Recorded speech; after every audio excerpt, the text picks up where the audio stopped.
এই মুহূর্তে আপনি যদি 50-55 হাজার টাকা রেঞ্জের মধ্যে একটা iOS ডিভাইস কেনার চিন্তা ভাবনা করে থাকেন তাহলে এই ভিডিওটি আপনার জন্য খুবই ইনফরমেটিভ হতে যাচ্ছে। সো যখনই আমরা এই বাজেট রেঞ্জের মধ্যে যাই, রিসেন্ট মার্কেটে আমরা দেখতে পাই টোটাল 2-3টা আইফোনের মডেল খুবই জনপ্রিয় পাওয়া যায়, যেমন আইফোন 12 প্রো, আইফোন 13 এবং আইফোন 14।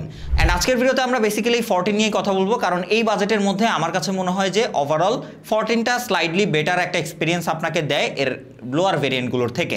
অ্যান্ড কেন বেটার দিচ্ছে বা কোন কোন দিকে বেটার দিচ্ছে, তার পাশাপাশি যদি আপনার বাজেট আরও কম হয়ে থাকে সেক্ষেত্রে কেন আপনার এর থেকে লোয়ার ভেরিয়েন্টে গেলে কোনটা নেওয়া উচিত, আজকের ভিডিওতে এই সব ইনফরমেশনগুলোই দেওয়ার চেষ্টা করব।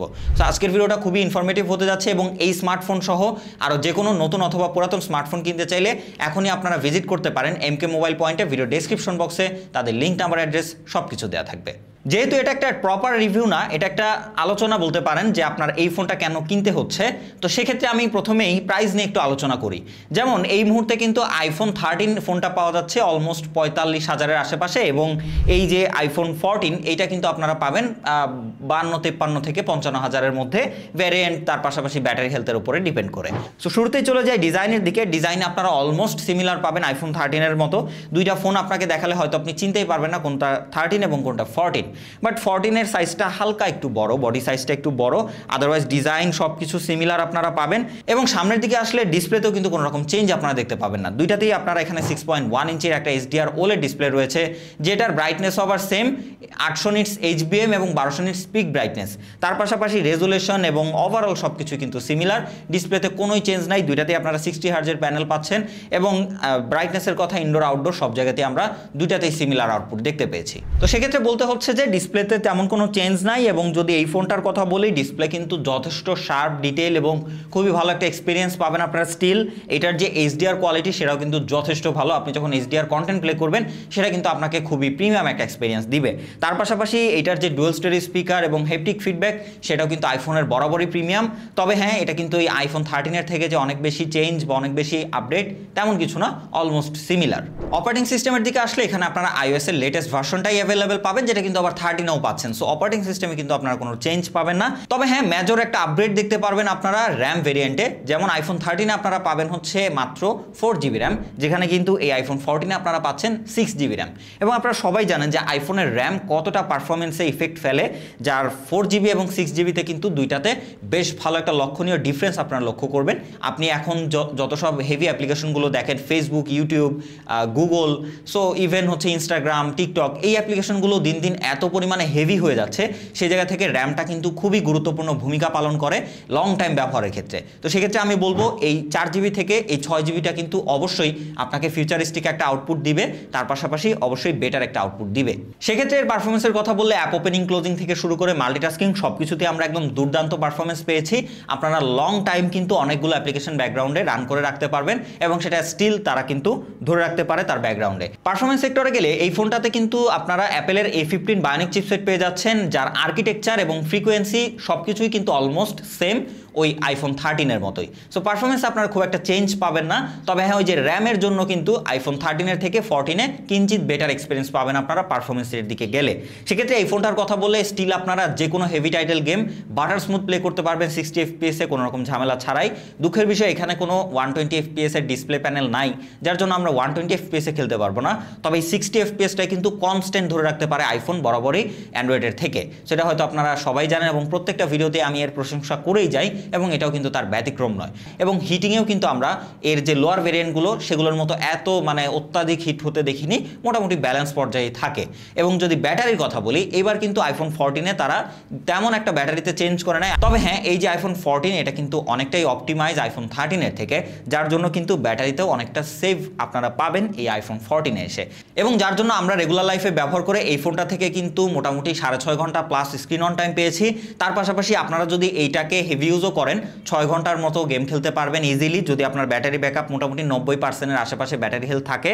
এবং যদি আপনি নর্মালি ব্যবহার করেন তাহলে কিন্তু এই ফোনটা দিয়ে ইজিলি সকাল থেকে রাত পর্যন্ত নিশ্চিন্তে ব্যবহার করার সুযোগ পাবেন, মডারেট যদি আপনি ইউজ করেন। তো আমি বলবো যে আইফোনের লোয়ার ভেরিয়েন্টগুলো কিনলে আমাদের যেমন ব্যাটারির প্যারায় থাকতে হয়, সো এই 14 কিনলে আপনার অন্তত এই প্যারাটা খেতে হবে না। চলে যাই ফোনটার ক্যামেরা সেগমেন্টে, যেখানে আপনার আইফোন 13 এবং এই 14 দুইটাতেই অলমোস্ট সিমিলার রেঞ্জের ক্যামেরা পেয়ে যাচ্ছেন, তেমন কোনো চেঞ্জ নাই। তবে হ্যাঁ, রেয়ার সেন্সরে কিছুটা কিঞ্চিত আপনারা সেন্সরে বড় দেখতে পাবেন এই আইফোন 14-এ, আদারওয়াইজ মোটামুটি সব দিক থেকে সিমিলার 19-20 টাইপের একটা আপডেট আপনারা পাবেন আইফোন 14-এ গিয়ে।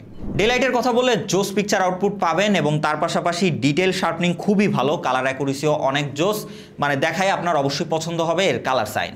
তার পাশাপাশি শ্যাডো এরিয়াটাও বেশ ভালো মতো হ্যান্ডেল করতে পারে, এইচডিআর একদম আমেজিং ছিল এবং তার পাশাপাশি এর যেই ডাইনামিক রেঞ্জ কন্ট্রোল সেটা নিয়ে কথা না বললেই নয়, এইটা কিন্তু আইফোন বরাবরই খুব আমেজিং করে। এটা তাদের অনেক লোয়ার ভেরিয়েন্টের ফোনগুলোতেও আপনারা দেখতে পাবেন এবং এটাতে তো আরও ভালো দেখতে পাবেন।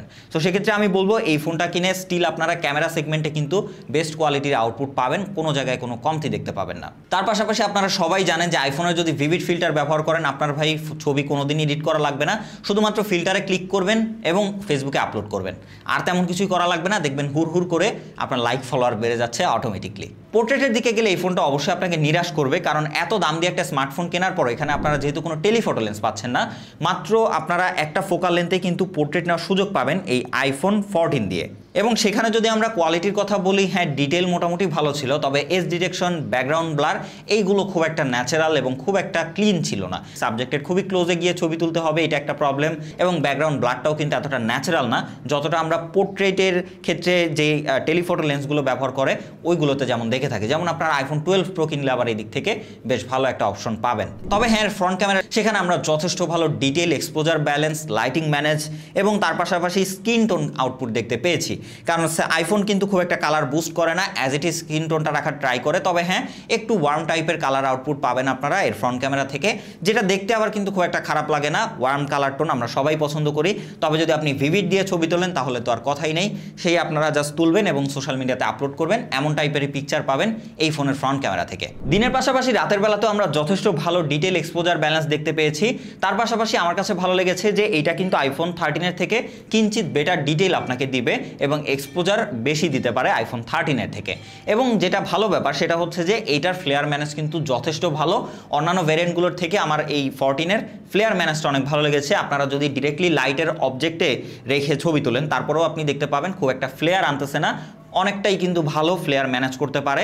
তবে হ্যাঁ, একদম ডার্ক পার্টে কিন্তু টুকটাক নয়েজ গেন থাকে, ডিজিটাল নয়েজ, এটা আইফোনের সবারই থাকে, সেটা হয়তো আপনারা সবাই জানেন। তবে ওভারঅল কন্ট্রাস্টি কালার এবং দেখতে শুনতে সবকিছু মিলিয়ে কিন্তু বেশ রেডি টু আপলোড ছবি আউটপুট দিতে পারে রাতের বেলাতেও এই আইফোন 14। ভিডিও সেগমেন্টে গেলে অবশ্যই আইফোন 13-এর থেকে বেটার এক্সপিরিয়েন্স পাবেন এই আইফোন 14-এ।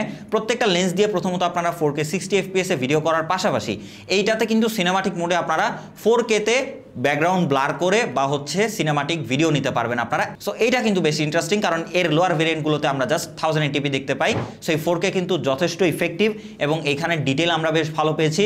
তার পাশাপাশি এজ ডিটেকশন, এক্সপোজার ব্যালেন্সও কিন্তু যথেষ্ট ভালো ছিল। সো আমরা কিন্তু একদম দুপুরে কড়া রোদে ভিডিও করছি, তো ভিডিও কোয়ালিটি কেমন আসছে, তার পাশাপাশি এজ ডিটেকশন কেমন আসতেছে অ্যান্ড ওভারঅল কালার মেনটেন কেমন করতে পারতেছে সেটা হয়তো আপনারা এই ভিডিও ফুটেজটি দেখেই বুঝতে পারছেন।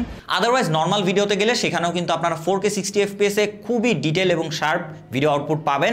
তার পাশাপাশি এইটার যেই কালার কনসিস্টেন্সি সেটা কিন্তু ভাই অ্যামেজিং।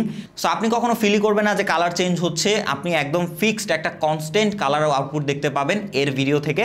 তার পাশাপাশি এক্সপোজারও কিন্তু খুব একটা ফ্ল্যাকচুয়েট করে না, ফিক্স একটা এক্সপোজারে বেশ ভালো ভিডিও আউটপুট দিতে পারে। এবং সব থেকে বড় জিনিস হচ্ছে স্ট্যাবিলিটি, ভিডিও খুবই স্ট্যাবল আপনারা পাবেন। আর হচ্ছে এই আইফোনের স্ট্যাবিলিটি বরাবরই খুবই ভালো এবং এইটাও কিন্তু তার ব্যতিক্রম নয়। সো ওভারঅল বলতে গেলে ভিডিও সেগমেন্টে কিন্তু এই আইফোন 14 13-এর থেকে অনেকটাই আপনাকে বেটার এবং আপগ্রেড আউটপুট দিয়ে থাকবে। ফাইনালি চলে যাই ছোটোখাটো কিছু প্রবলেমের দিকে, যেটা হচ্ছে আপনারা চিন্তা করেন যে হবে কিনা। প্রথমত যেটা, নেটওয়ার্ক নিয়ে কিন্তু এই আইফোন 14-এ কোনোরকম কোনো প্যারা নাই, আমরা মোটামুটি সিম টিম ব্যবহার করেছি, নেটওয়ার্ক কিন্তু একদম দুর্দান্ত ছিল। তার পাশাপাশি যেইটা নিয়ে আপনারা সব থেকে বেশি টেনশন করেন এখন সেটা হচ্ছে ডিসপ্লে ইস্যু। আমরা কিন্তু আইফোন 13 সিরিজে বেশ ডিসপ্লে ইস্যু দেখতে পেয়েছি, 13-এ অনেক কম, তবে 13 প্রো এবং 13 প্রো ম্যাক্সে তো ভাই প্রচুর লেভেলে display problem, display green line, তার পাশাপাশি ডিসপ্লে টোটালি গ্রিন হয়ে যাওয়া, টোটালি হোয়াইট হয়ে যাওয়া, পিঙ্ক হয়ে যাওয়া, এরকম কিন্তু অনেক প্রবলেম বা অনেক ডিভাইস আমাদের চোখে পড়েছে। সেক্ষেত্রে আমরা আইফোন 14 সিরিজে এসে কিন্তু এরকম কোনো প্রবলেম ইনশাল্লাহ এখনও দেখতে পাই নাই। ডিসপ্লের কোনো রকম গ্রিন লাইন বা ডিসপ্লের টোটালি গ্রিন হয়ে যাওয়া এরকম কিন্তু তেমন একটা প্রবলেম দেখা যাচ্ছে না। তো সেক্ষেত্রে আমি বলবো যে ওই দিক থেকেও কিন্তু এই আইফোন 14 সিরিজটা আপনার জন্য একটা সেফ জোন, যদি আপনি হালকা একটু টাকা বাড়িয়ে এই আইফোন 14টা ওন করতে পারেন। তো সবকিছু মিলিয়ে যদি ডিরেক্টলি কনক্লুশনে আসি যে এই ফোনটা আপনার কেনা উচিত হবে কিনা, আমি বলবো যদি আপনি একটা আইফোনই কিনতে চান তাহলে এই বাজেটে কিন্তু এই আইফোন 14টা অবশ্যই আপনার জন্য একটা আপগ্রেড এবং লেটেস্ট একটা চয়েস আমি বলবো। তার পাশাপাশি যদি আপনার বাজেটটা ওই 45,000ই হয়ে থাকে, এর থেকে খুব বেশি বাড়াতে আপনি না পারেন, তাহলে কিন্তু আইফোন 13টাও যে খুব একটা ডাউনগ্রেড এমন না। মোটামুটি ওই যে বললাম যে 18-20-এর তফাৎ হতে পারে আপনার আইফোন 13 এবং আইফোন 14 এর মধ্যে। সেক্ষেত্রে আপনার বাজেট ওরকম হলে আপনি নিশ্চিন্তে আইফোন 13 নিয়ে নিতে পারেন, আর যদি বাজেটটা বাড়াতে পারেন সেক্ষেত্রে কিন্তু আবার আপনি আইফোন 14 নিয়ে নিতে পারেন। তবে হ্যাঁ, আপনার বাজেট যদি 45,000-এর মধ্যে আপনি ভালো ফটোগ্রাফি এক্সপিরিয়েন্স চান তাহলে কিন্তু আবার আপনি 12 প্রোতেও যেতে পারেন। সেক্ষেত্রে আপনি ফটোগ্রাফি এক্সপিরিয়েন্স বেশ ভালো পাবেন, কারণ ওইখানে একটা টেলিফোটো লেন্স রয়েছে। সো আমাদের আজকের ভিডিও এই পর্যন্তই। আশা করি ভিডিওটা আপনাদের জন্য খুবই হেল্পফুল এবং ইম্পর্টেন্ট ছিল। সো তার জন্য হলেও একটা লাইক করবেন, মনের মতামত কমেন্টে জানাবেন, ভিডিওটি ভালো লাগলে সাবস্ক্রাইব করে পাশেই থাকবেন। খোদা হাফেজ।